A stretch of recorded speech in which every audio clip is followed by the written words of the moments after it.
ನೀವು ರಾಜನಾಗಿ ನನ್ನ ಪರದೆ ಮೇಲೆ ಮೆರವಣಿಗೆ ಮಾಡಿಸಿದ್ದು ನೀವೇ. ನನಗೆ ನಾನೇನೇ ಸ್ಟೇಜಲ್ಲಿ ಮೆರವಣಿಗೆ ಮಾಡಿದ್ರೆ ನಿಲ್ಲಿಸಿದ್ರೆ ಅದು ನೀವು ನಿಮ್ಮ ಹಾಡುಗಳು ನನ್ನನ್ನು ಒಂದು ಕ್ರೇಜಿ ಕ್ಯಾರೆಕ್ಟರಾಗಿ ಕ್ರಿಯೇಟ್ ಮಾಡಿರೋದು. ಎರಡನೇ ಮಾತಲ್ಲಿ ಎಲ್ಲಿಂದ ಶುರು ಮಾಡಬೇಕು ಅನ್ನೋದು ಒಂದು ಪ್ರಶ್ನೆ. ನನಗೆ ಮುಂದೆ ಕೆಲಸ ಮಾಡಿಲ್ಲ, ಪ್ರಶ್ನೆ ಕೇಳ್ಬಿಟ್ರೆ ಹೇಳ್ಬಿಡ್ತೀನಿ ಅಷ್ಟೇ. ಚೇರ್ ಕೊಟ್ರಪ್ಪ ಕೂತ್ಕೊಂಡ್ಬಿಡ್ತೀನಿ.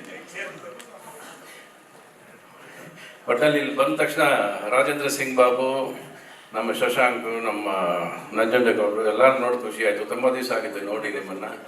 ಹಂಸಲೇಗೌಡರು ಬರ್ತಡೇ ಕೂತ ನೀವೆಲ್ಲ ಸಿಗ್ತೀರ ಅನ್ನೋದು ಕೂಡ ಒಂದು ಖುಷಿ ನನಗೆ.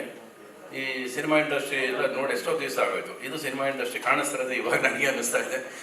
ಹಂಸಲೇಖ ಅವ್ರು ಹೇಳಿದ್ರು ಎಲ್ಲ. ಈಗ ಪ್ರಾಬ್ಲಮ್ ಆಗಿರೋದು ಒಂದೇ, ಒಂದು ಬೇಸಿಕ್. ನೀವು ಪಿಕ್ಚರ್ಗಳು ಓಡ್ತಿಲ್ಲ ಅಂತ ಹೇಳ್ತೀರ, ಬಟ್ ಎಲ್ಲರೂ ಸಕ್ಸಸ್ ಮೀಟ್ ಮಾಡ್ತಾನೆ ಇದ್ದಾರೆ.